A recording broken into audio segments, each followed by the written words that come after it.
Good afternoon, Dr. Whitman. Hi, I'm Steve Vittori. I'm the executive director. I've never met you, but I'm really, appreciative of all the work you do with our over at Guam Behavioral. Some cool Thanks. stuff. Thanks so much. Thanks for having me. Very And humbled by my appointment. so if you, need any background information about our office and our mission, all that stuff, I can, we'll get you. Absolutely. Yes. Yeah, I'll be reaching out to you soon about that. Thank you. And of course, welcome back, Donna. So glad to have Trustee Kanata back with us too. I'm here. I'm here. Hi, guys. Hi, everyone. Hi, Donna. Hi. Hi, Catherine. Hi, Kathy Gugui. Hi, Donna Rita Muña Canata. Oh, boy. I know, right? I'm on time, right? We still got 2 minutes? Yeah, we're still good. Okay. Okay. Yeah. Although, You are got we time, already girl. going live? Are we live on YouTube? We are It live, says we're live. It Oh, says we're okay. live. but I'll start the recording, Steve, at 12:30.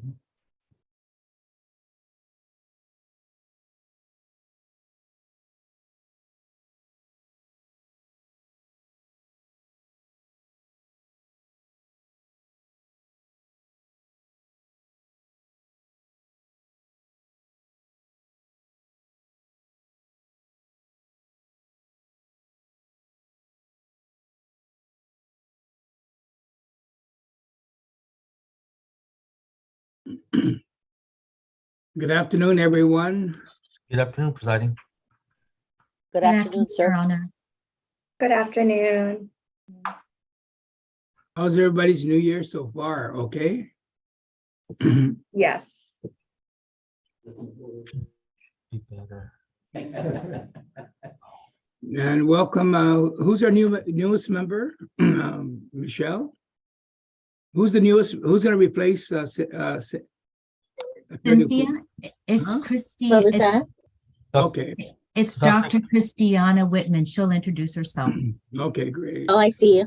Well, you're coming on.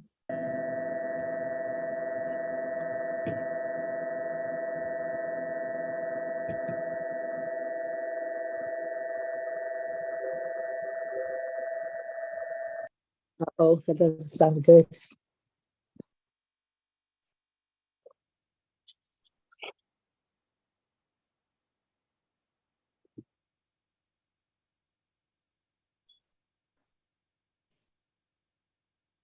With autism in particular.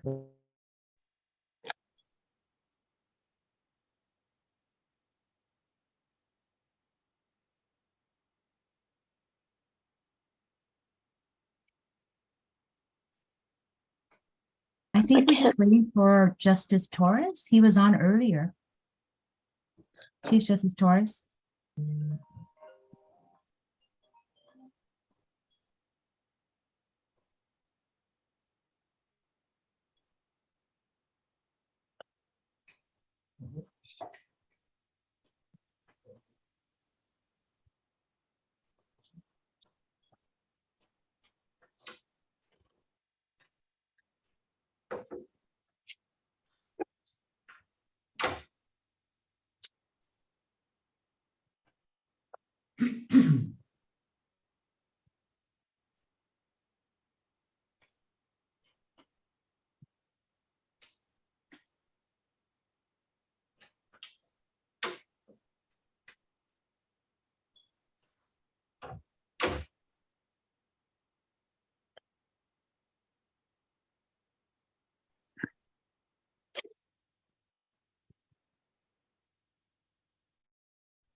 Half a day.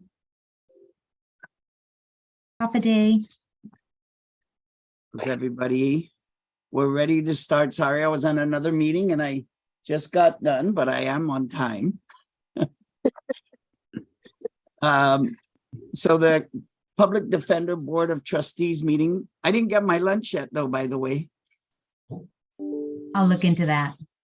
Yeah, I don't know why. So I'll look I was expecting the lunch to trigger me to go, but Hmm. I'll look into it. well, Public Defender Board of Trustees meeting will be called to order. Will the secretary please call the roll? Chief Justice Robert J. Torres, I'm here. Presiding Judge Alberto C. Lamarena, Present. Trustee Donna Muña Canata, Here. Trustee Christiana S. Whitman, Half a day, I'm here. Guam Bar President Jackie T. Terlahi. Present. All right, we do have a quorum. And before we go through the agenda and ask for the approval minutes, I'd like to welcome our newest member, Christiana Whitman.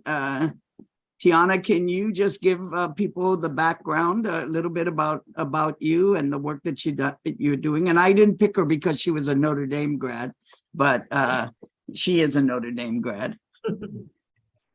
Thank you. It's my pleasure to be here this afternoon, and it's great meeting all of you. I'm actually very humbled. This is going to be a new kind of appointment for me. So I do work in behavioral health, and I have been working in this area for over 10 years. But my primary background is as a counselor, educator, and supervisor. I was teaching at Guam Community College and the University of Guam before returning to my roots about 3 years ago to the Guam Behavioral Health and Wellness Center. I started my career straight out of the Notre Dame undergraduate program in psychology at IFA Magonza, which was our first systems of care on Guam. And that was about 16 years ago. And then went back to school and found my way back to the island about 10 years ago, maybe. So anyway, I'm happy to be here. Primarily at Guam Behavioral, I work in prevention and training, and I manage and oversee a federal suicide prevention grant. And I do consultation services for our clinicians. But I'm really eager to serve and work with all of you here. Thank you very much for the appointment, Chief Justice. Thank you, Tiana. Before we, I'll go ahead and ask if everyone has had a chance to look at the meeting of minutes from January 24th and entertain a motion to approve the meeting minutes. I move to approve the minutes of the last meeting subject to correction. Is there a second? I second it, sir. All right, it's seconded by Trustee Kanata Muña Kanata, and Yes, thank made you, sir. by motion from the presiding judge. All those in favor say aye. Aye. Aye. Hi. Aye. All right, there being no objection, the meeting minutes are approved.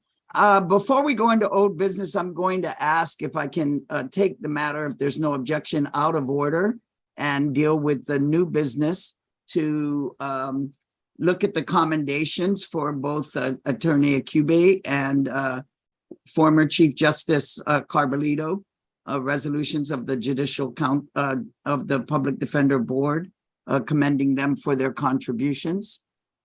Is Attorney Acube on, or she is not? Your Honor, she's off island and apologize for not being able to make it to today's meeting. So we will table her resolution and deal with Justice Carbolito's resolution. Is there any objection to moving out of order and doing that? So that Justice Carbolito, I know he's got a busy schedule. We have appellate session this week. So I'm sure he doesn't want to sit through our entire board meeting to wait for the commendation. So if there's no objection, I'd like to do that. Any objection? No. No All right. objection. All right, thank you. So we'll proceed with that, and I'm going to ask the executive director of the public defender or the administrator to talk about the resolution, and Justice Carbolito's service as the chairman of the board. Great. So the resolution is, I guess, on page 39. maybe we could have the move to that one. Or page 40, rather. So, rather than reading the entire resolution, I just want to personally thank Chief Justice Carbolito for the support he's given to our office, and especially, our employees, right? I mean, we did pass that 6-7% raise, last year with the support of our board and with you as a Chief Justice. So that was really helpful to our staff. We also want to thank you for helping us set up the Elder Justice Center and really letting it stand on its own. Separating it out from the main office is great. It's increased the number of protective orders we've been able to obtain, and it's eliminated pretty much all the conflicts that were being caused by us doing protective orders, as well as now we're also able to help, our Manumco. So we really appreciate being able to provide those services for our seniors. And, the center is really, I think, solidly established now, thanks to Ron Haynes and the incredible team they have there. And so we really appreciate you for helping set that up, turn it from a pilot program to a full division. And so we really appreciate that. I think that's going to be one of the things you'll be, remembered for once you retire and everything. So thank you for your service. And, I hope we brought you lunch today. But if not, Maybe that's where my lunch was delivered, was to Justice Carbolito. But if not, we have this beautiful resolution for you. And I know it's framed. Somebody has a frame somewhere. We delivered it to Chambers. Oh, okay. Yeah, it's delivered. And Chief Justice Torres, your lunch was delivered with the PJ. And Chief Justice Carbolito should have had his lunch. Everybody had lunch. Oh, wow. Okay. So PJ, you've got my lunch? His marshal No, had it. It's his I don't marshal. know. I got mine. All right.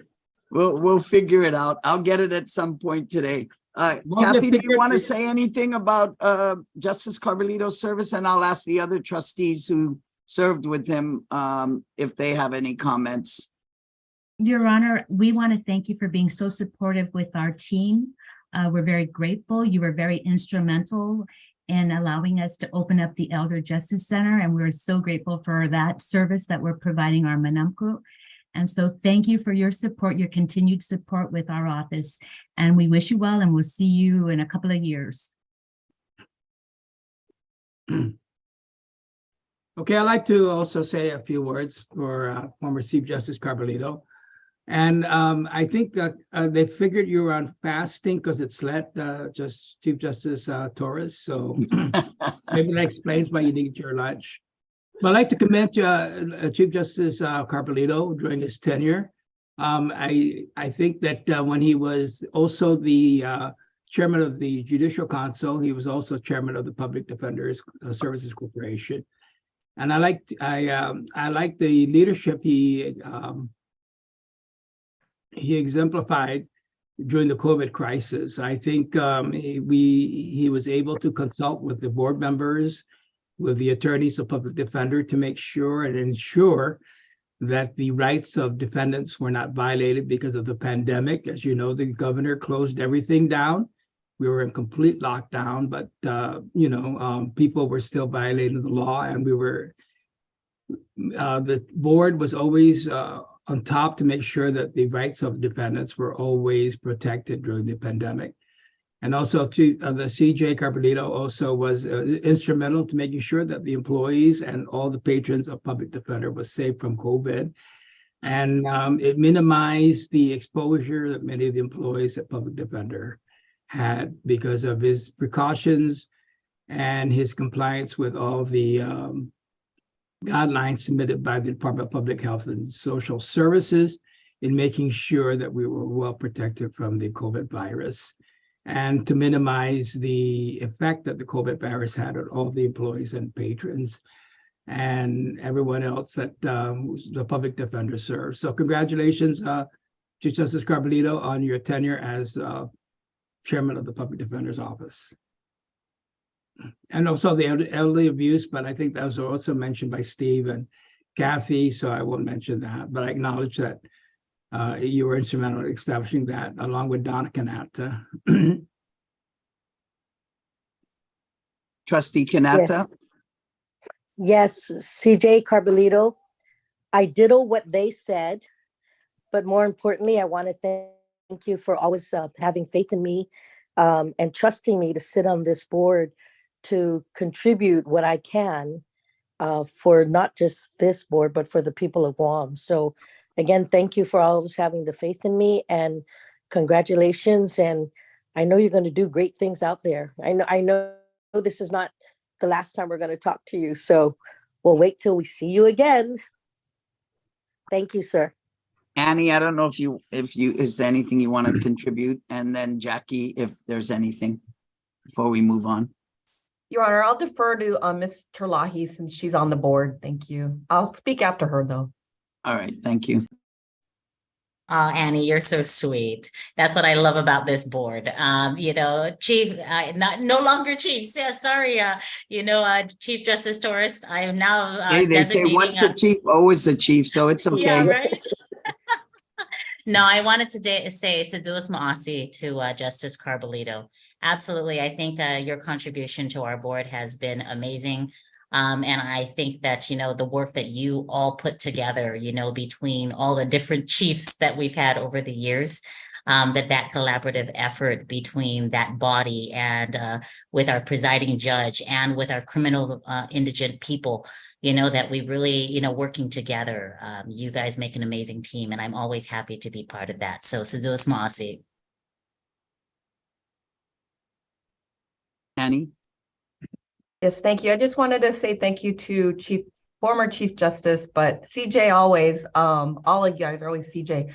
Former Chief Justice Carbolito was the person responsible for helping put together the alternate public defender. And he still continues to add valuable insight to how or what his vision was like for alternate public defender. And so we always thank you for your vision and your support. Thank you. And we'll see you again. Don't worry. Thank you all. And I'll just say just a couple of words. Obviously, indigent defense is near and dear to Justice Carbolito's heart. And he continues to, as the chair of the Indigent Defense Committee, look for solutions to, so those that can't afford representation are able to have adequate representation. And he's not going far. He's right here. He's got a lot of things still to contribute and to the things that we want to do. And he's always a valuable resource. I'm a little disappointed, Justice Carbolito, because they must not have got the memo. I told them to do it more as a roast than as more fun like, but they must have missed that part of the memo. But anyways, Phil, if you wouldn't mind saying a few words for us, and then of course you're free to stay, but you're also free to go.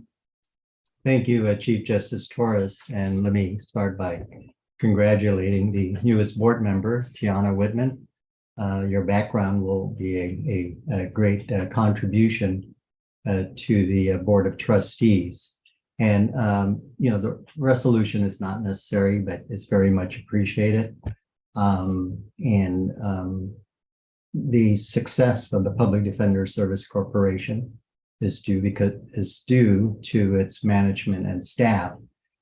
We board members are there to provide support, and we're transitory. But the members, the management under Steve and Kathy Ann, you and John Morrison, you provide really the direction on a day-to-day basis.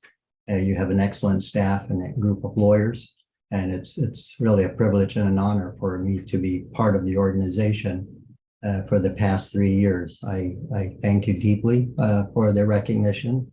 It's really not necessary, and the mission of the public defender will continue with the management and staff.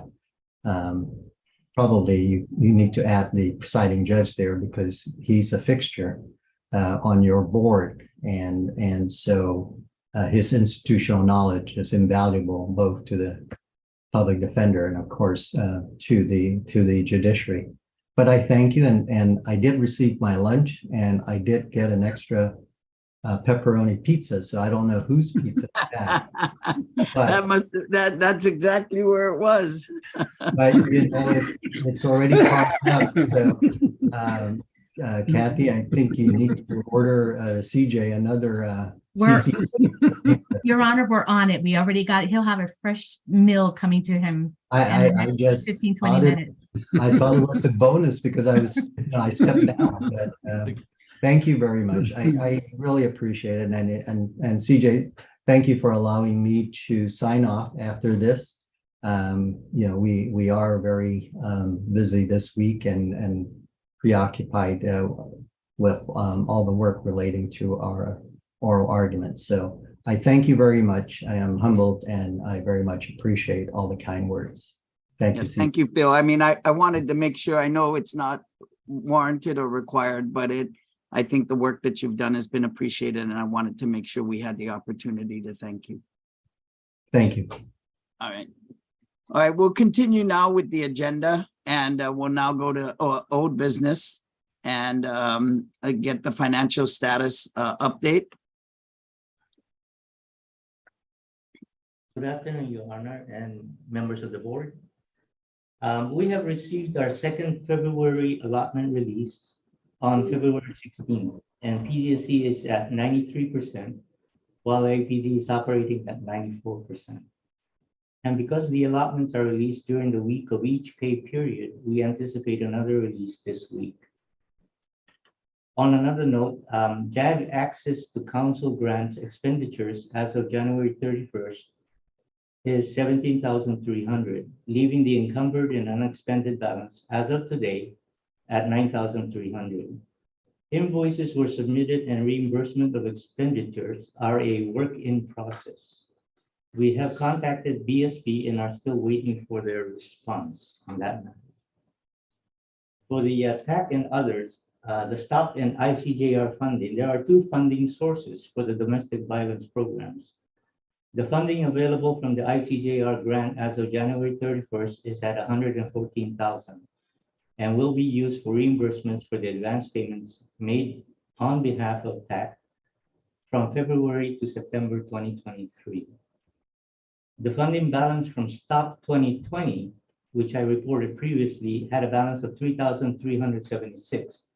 This was supplemented with the additional required funds from the governor's office to accommodate the travel and training summit scheduled in April 2023. After the April summit, STOP 2020 funds will be exhausted. For the Elder Justice Center, for fiscal year 2023, we have not received payments for our invoices for December 2022 and January 2023, and are still pending. According to the Division of Senior Citizens, the invoices have been validated and transmitted to DOA. We will be following up with DOA for payments. And that concludes the report for the finances for PDSC. If there are any questions, I'll be available. Thank you.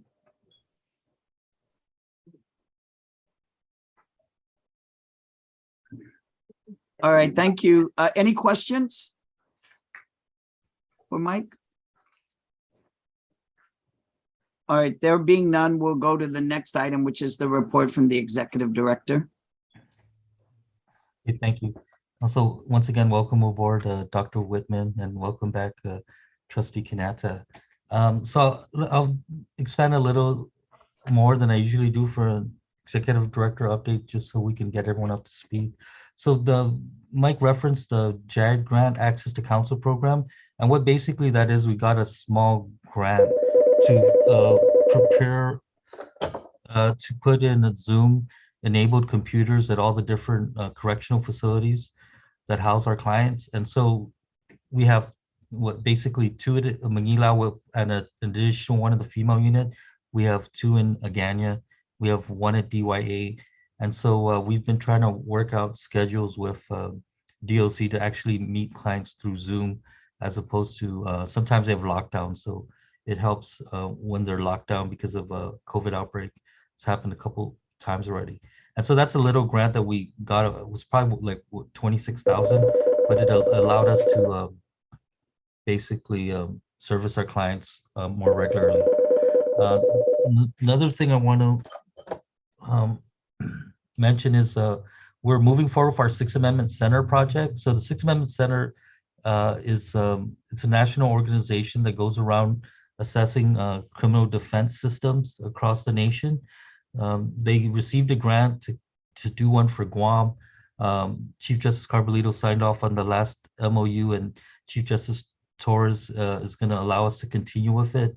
He's been working, the Chief Justice has given us a letter to provide to them to contact stakeholders to help them as they basically investigate and analyze our criminal defense system.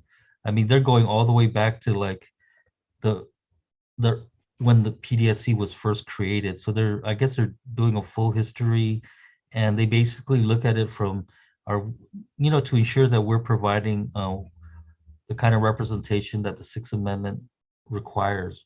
And so we're really looking forward to seeing how this project turns out. It's primarily geared towards dealing with adult criminal defense, but we're going to see if we can get them to include our juvenile representation as well at some point. The next thing is we've been conducting these nuts and bolts private attorney panel training with the thanks to the Guam Bar as well as the judiciary. We had 2 days that were pretty successful. I think there were at least 30 individuals each day, and it was really great.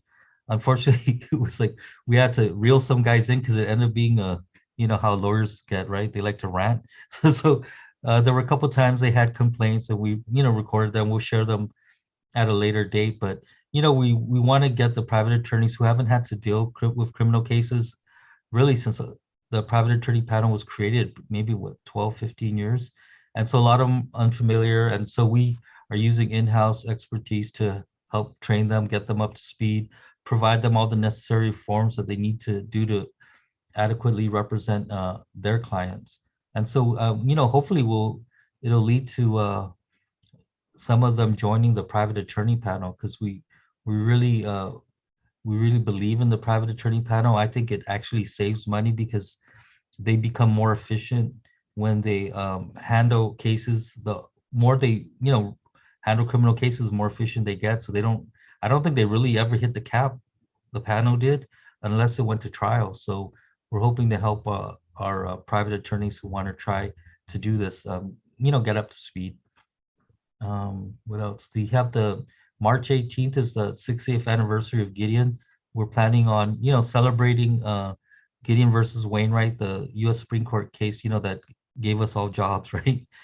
And so we're reaching out. We're going to have a proclamation signing. I mean, if we don't celebrate public defenders, no one will, really. And so we want to use this opportunity to create awareness and hopefully encourage private attorneys to accept some of these court appointments. And so we have a proclamation signing we're setting up with the governor, and then we're also going to do some educational outreach through the media. And so that's another project coming up. And then last year, March 18th is right around the corner, Steve. I mean, are you going to have a separate program, or you going to do something at work, or? Well, so we're going to have the proclamation signing, and then we'll try to have our attorneys go on all the different radio shows, and hopefully we'll get some to write, letters to the editor, things like that. But yeah, we don't really have a party plan, but just to create an educational awareness campaign. And so that, I know it's just around the corner.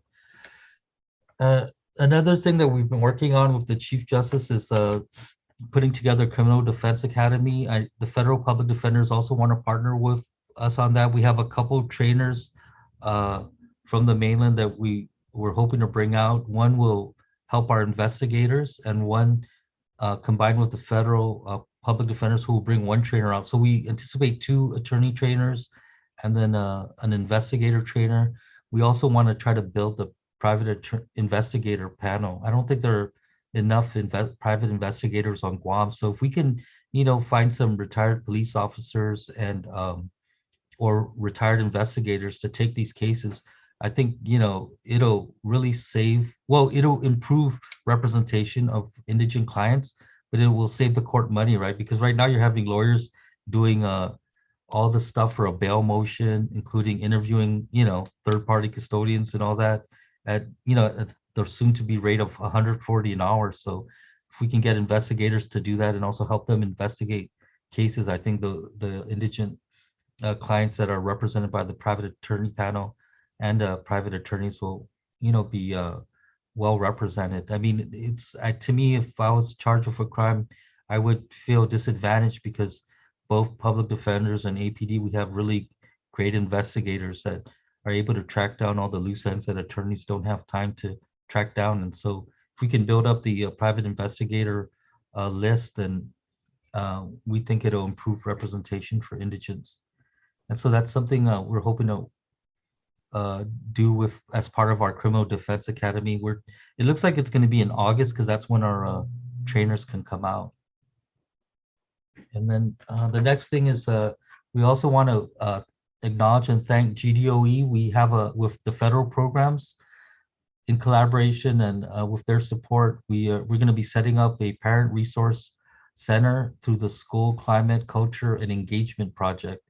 This parent resource center will provide the necessary social support to our parent student clients with the provision of 7 laptops, 2 printers, tables, chairs, and supplies to access the tools and services for, employment, housing, education, training, court hearings, and other supportive services for to help our clients with, better outcomes. So we'd like to thank GDOE, Mr. Ike Santos from Federal Programs, and Ms. Doris Bukikosa, who's the project lead for this program, the School Climate, Culture, and Engagement Project. And, for really helping our social worker section expand and provide these additional services. We'd, like to thank them for that. We also want to welcome aboard Carol Hinkle Sanchez. She's present. I'm sure you guys are aware that, Ron Haynes, who's been heading our Elder Justice Center and our Civil Law Center, is going to become a pastor in the mainland. Is that Indiana, Ron? Yes, yeah, in Indiana. Yeah, so we lost him to Indiana, and fortunately, we were able to, hire Carol to replace Ron, and so they'll have a 2 or 3 week transition period. And so I just wanted to welcome Carol aboard. And then the last thing I wanted to share with the board is that we did testify yesterday on bill number 2437. I know the judiciary is also testified in support of that and asked for an appropriation to pay for it. I don't know why the bill was introduced without including the monies needed for the judiciary as well as our office, and apparently they didn't even include a GDOE in it. So my understanding is the legislature plans on amending that bill to provide the resources so that all the agencies and all the branches can provide that 22% increase to the general pay plan members. And then the other thing is but there was an increase provided to some on the general pay plan that was with the PDSC last year, right? yeah, so we did have a 6% for all employees and 7% for our law enforcement employees. And so the money we requested amounting to about $348, 348,000 would basically raise them up to the 18% for law enforcement, 22% for everyone else. And unfortunately, it didn't really provide for the attorneys. So that's something we did ask, like if they provided us the funding, then we could just across the board raise everybody up 22%. So it kind of clouds that issue we're going to have with our pay parity bill. But I mean, if they can fund us for, I mean, I would prefer that we also provide that to our attorneys, and we might have to make a pitch for that at the next board meeting where we'll submit proposed amendments to our pay scales. Well, I mean, there was the separate bill that was introduced on the attorney pay plan. And that's, I mean, and the one thing is that I think it's very difficult to get, other than the general pay plan approval included in this bill. That seems to be the focus, is the general pay plan. And even on the law enforcement side, obviously we have to have internal equity and external competitiveness. So, and you know, that's an issue the judiciary is going to have to look at on the law enforcement side, if the general pay plan is approved for all employees, as we indicated. I've had meetings with the Ways and Means chairman and some others, and obviously if the general pay plan is approved, we'll have to look at making an adjustment for the law enforcement that will be included. The question is how that will be effectuated and included in the budget. I don't think we'll see any law enforcement authorization for us, and unlikely for PDSC, included in this general pay plan bill. It's going to, you know, I think it's probably going to be just strictly limited to the general pay plan, so there's no collateral issues associated with that. Similarly, I don't think you're going to see the attorneys added to this bill either. You know, there was separate. I do think there will probably, when the public hearing comes for the attorney pay parity bill that public defender requested, there'll be testimony from us, of course, about having parity for the attorneys within the attorney pay scale to go up, you know, essentially the 15% that was provided for the prosecutors, right? And if you consider the 6% that was done the last time, that would be close to the total 22% or, you know, amount. My understanding is that they want to see all attorneys. That was the whole idea for the attorney pay plan, was to provide parity for attorneys working throughout the entire government of Guam. And if there is going to be an attorney pay plan that is going to be effectuated, it would be increase. It would apply to all, including, I presume, civil attorneys in the Attorney General's Office, Public Defender Services Corporation, Judiciary of Guam, as well as other government agencies that have attorneys. So I think that will likely be the avenue that the attorney pay plan adjustments will be effectuated, will be through the bill that was introduced. Now, one of the things is, I guess that bill provided we were going to cover the adjustments out of our, we didn't seek a separate appropriation for that amount, right? That's correct, because we were trying to make it mirror the AG's 15%, where they said that they would, they pretty much got it because they didn't require an additional appropriation, at least for. But wasn't their budget increased? So they really did get it. I mean, because I think they got an increased budget, because it was done, if I recall, wasn't it done as an amendment to the budget bill?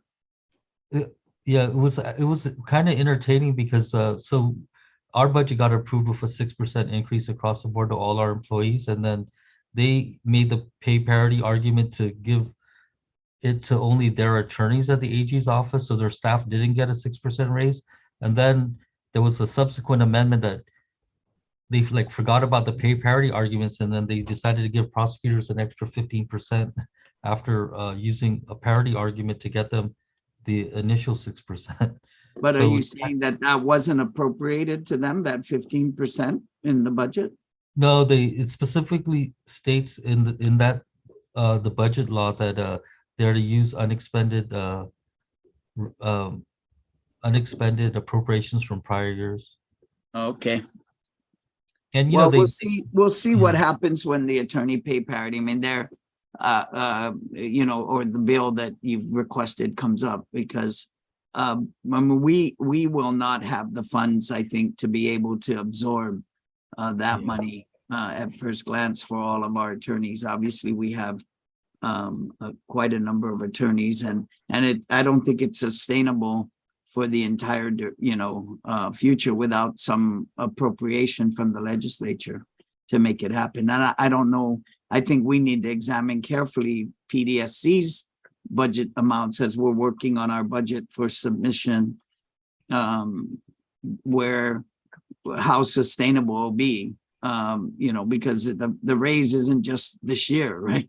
Yeah. It's got to go forward. And so you can't have a situation where you say, okay, we're going to cover the raise this year out of our funds, but then, they'll pretty quickly, I think you'll see we're not going to be able to cover all those amounts. So I think we need to reevaluate that funding source. And when we look at it, when we get up to that public hearing, have you got any information from Senator Kanata I guess Senator San Augustine on when that bill might be scheduled for a public hearing? No, we haven't. I'll follow the Senator Songs. I'm pretty sure it won't be done.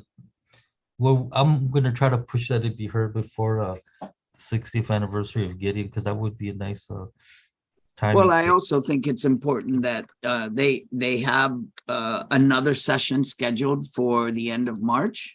It's and to the extent that they can have the public hearing and maybe include the bill.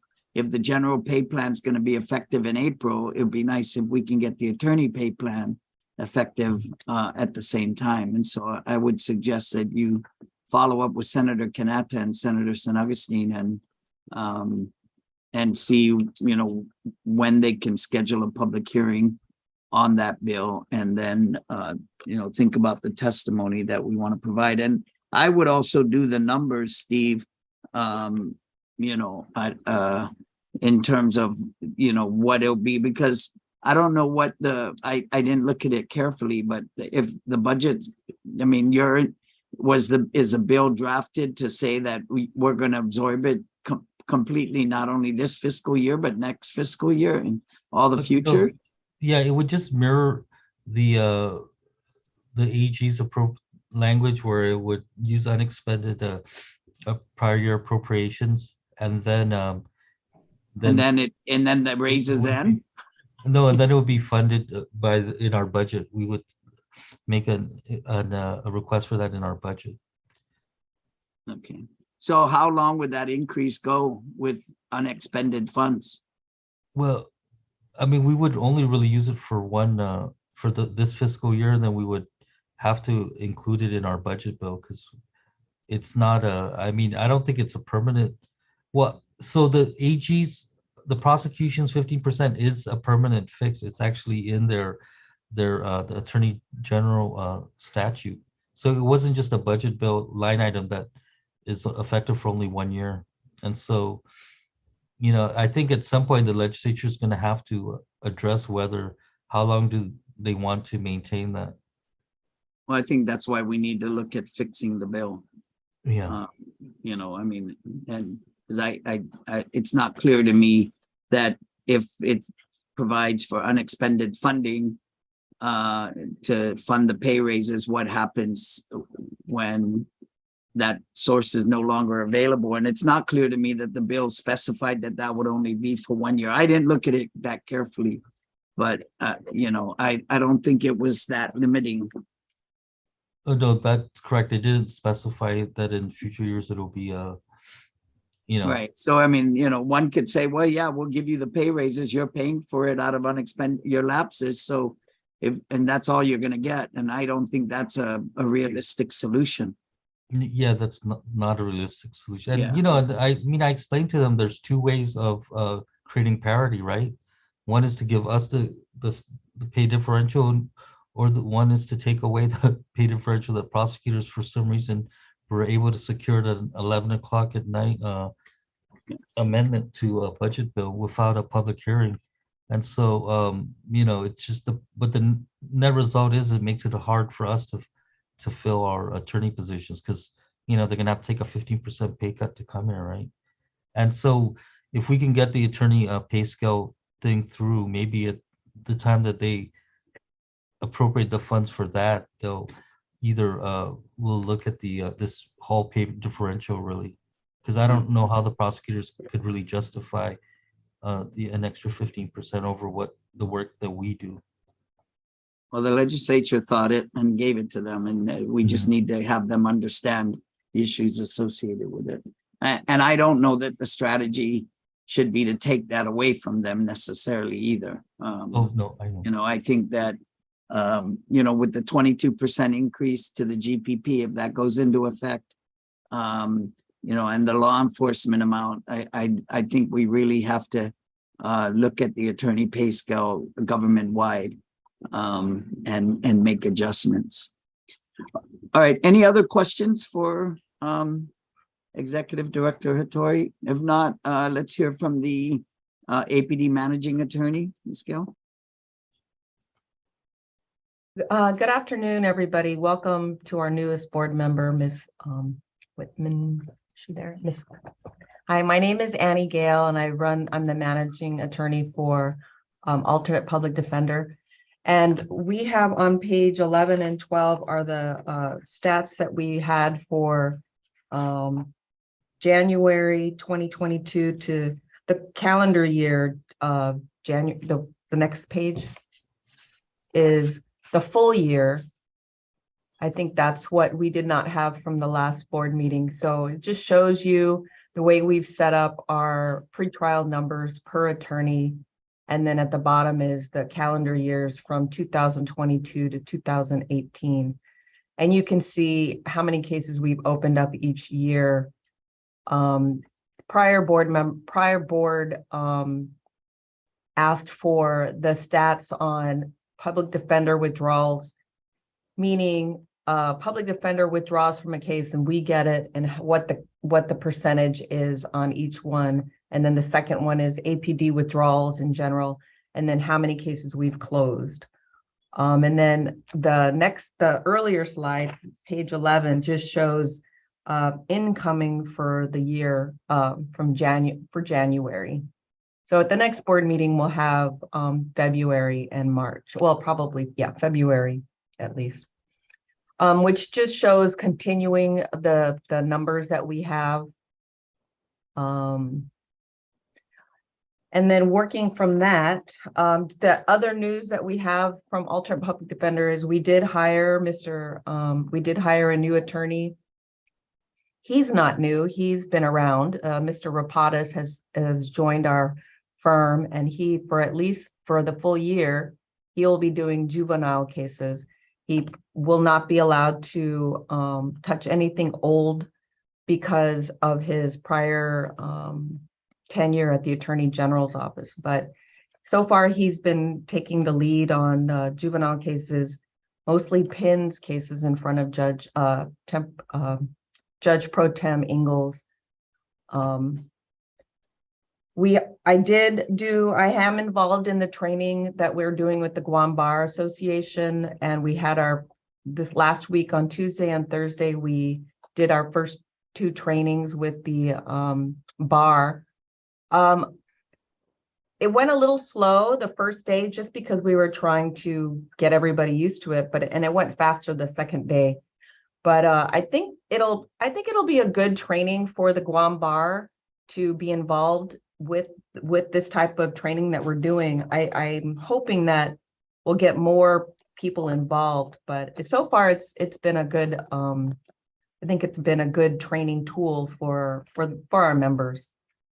Both Steve and I have been reaching out to different attorneys on Guam who have been appointed to the recent cases, and we've had good feedback from other bar members.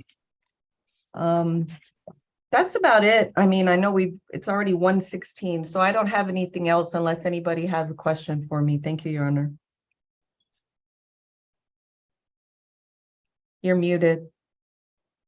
I'm sorry, Civil Law Center report. Yes, good afternoon, Your Honor. Good afternoon, and welcome to our new board member. And I am Ron Haynes. I'm the managing attorney of the Civil Law Center. And in the Civil Law Center, we have the Advocacy Center, which handles cases domestic abuse, or, any kind of abuse protection orders, and restraining orders. And then the Elder Justice Center, which has primarily been handling wills and power of attorney for healthcare and living wills. Originally, when I came on in February of last year, we had an extensive wait list of close to 600 people waiting for services. Those folks were served, and we now serve people within a few weeks after they come in and submit their documents to us. We have also expanded through the guidance of the board and their direction for us.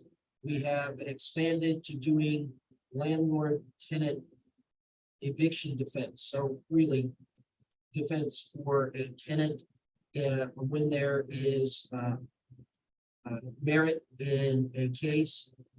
We have just started on a few of those. I have been predominantly off island in December and January for one for vacation, and then I had emergency in my family that I had to return. So we put some of the landlord tenant things on hold until that I could address them. We're also looking at advice for other issues for Medicare, Medicaid, unfair debt collection practices, acts violations, and just a general advice in cases. And again, that is something that we're beginning, and we have had some trickling in. I think, and I say I think, I actually didn't get a copy of the agenda today, but I think you got copies of some of our numbers. Yeah, there they are. So this is what we have done in the last 4 months, and it is primarily the last 4 months because that's since we have caught up. And you can see what we're doing with the numbers of cases opened and closed. I think it speaks for itself. And like I said, we've had some landlord tenant issues just trickling in. And you can see down at the bottom are cases that we've been received questions about, and we may give a little bit of advice or referrals in these areas. And now we're giving more advice, but a lot of it, all we can do is give referrals still. So as has been mentioned, I am leaving. March 10th is my last day, and I will say it's been great being here and having the confidence of Steve Hattori and Kathy Gogwe and everybody on the board to allow me to kind of stretch a little bit what we do here. One of the big issues, like I said, we're looking at landlord tenant, and now what is on the table that we've been looking at are is it something that we can do to make landlord tenant evictions and relations easier. And one of the things we're doing is investigating other states and what they do with forms and processes that make it easier for the landlord and much less likely to pass on attorney's fees and costs to a tenant, so as to create a impasse that he cannot get housing in the future. So those are what's on the table, and I'm happy to say that Carol Hinkle Sanchez has some ideas of her own, and that she will be pitching, and as well as looking at some of the other issues that we've been discussing, and she's going to take it from there. And I know most of you know her very well, and she's quite capable, and we have a lot of confidence that everything's going to continue to run well here and function well. The staff is happy that she's come, and for my own sake, I will say that you're happy with her. I hope not too happy yet, because I'm leaving and working to this meeting. But she's going to do a good job. We have advocacy center numbers on here too. That's something that we just kind of started doing. And if you continue to go down just one more. Yeah, these are the numbers for the advocacy center. And they're growing. These are higher numbers than last year. And as Steve had said, it's primarily we've taken out of the way a lot of the conflicts now. And because we're in separate offices, we're able to address some of these protective orders without having to say that we can't do it because of the conflict. So those are some just basic numbers. And if you wanted to have further things, I had suggested perhaps we could add on there how many court hearings we go to as well, because sometimes in order to get a protective order, we may have been to court 4 or 5 times. So that kind of thing is not reflected in these numbers, what you're seeing here. But in January, going up to getting 7, and December having 16 cases open, and some of those are not closed, they're still active. These are cases that we were able to address that we would not have been able to address if the advocacy center was still operational in the public defender's office, where there would be a conflict that we would have to withdraw from. So I think we're better serving the community, and we're getting quite a few calls. Sometimes that ends in advice, and I think that's good too. So that's about it for me. I don't know if Carol wants to say hello, and this is my last board meeting, so I'll be turning it over to her. Any questions for Ron before we hear if Carol wants to say anything? Well, Ron, thank you for your work and your contributions as the director. I didn't get a chance to work with you very long, but I'm sure that the other trustees also share my sentiments in thanking you for the work. I noticed on the agenda we had the DPHS MOU in there. Was there going to be some discussion about that under this agenda item? Your Honor, I included that information because that was something you had wanted to review when we made our report at the last meeting. So all we did was include the MOU, which was an extension. And then you also asked about the advisory council at the last meeting. So I included the advisory council who's serving on the advisory council. And I also, I think, included the page where the MOU states that we need to have that advisory council for the EJC. And so the advisory council I see there is Jesse Alec, Judge Sokola, Kathy Campbell, Lou Sanchez, Dolores Lee, and Donna, right? Yes. And then I noticed this grant, the grant was from 2020 to 2023. Is that the grant period? When does the grant period end? I was just looking at just the parts of the MOU, and I thought that's what it said. What, my understanding, it's renewable every year for how many years, Gwen? 5? For 3 years. 3 more Yeah, years. 3 years. Yeah, and it's it showed, I thought it showed at 20. Is it just till 23? Is it end of fiscal year 23? Or is it, and when is the renewal? When do we have to reapply? It's reapplied. We reapply at the beginning of every fiscal year. And it ends at the end of fiscal year 23. We have up until the end of December to submit any expenditures for that fiscal year. Okay, so are we in the process of reapplying now?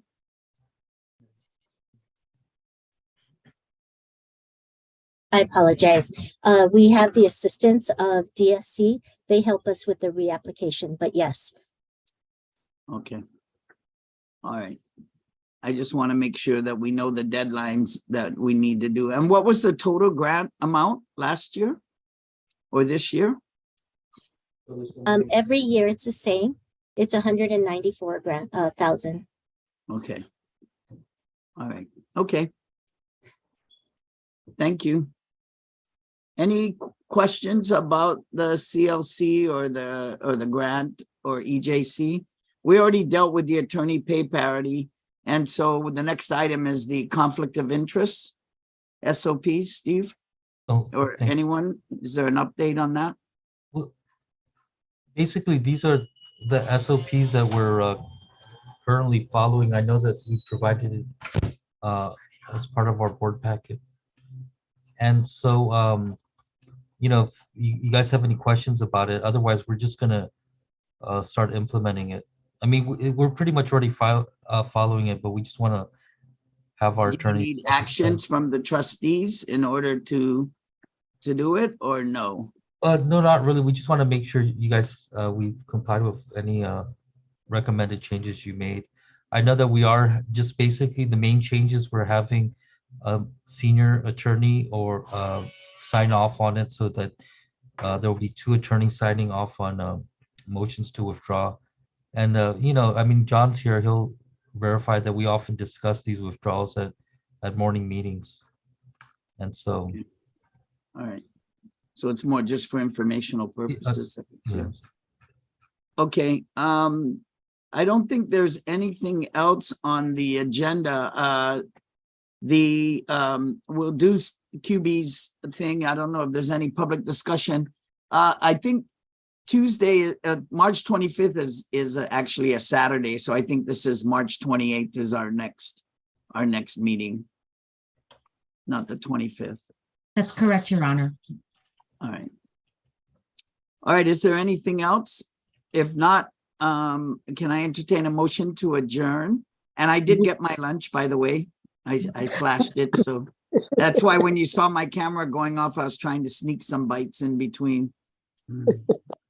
Motion to adjourn, Mr. sir. Chairman. Okay, I'll second the motion. All right, it's been moved and seconded. All those in favor? Aye. Aye. All right, thank you, everyone. We'll see you at Thank the you. next board meeting. Take care. Adios. Thank you. Thank you. Yes. Thank you, everyone. Bye-bye.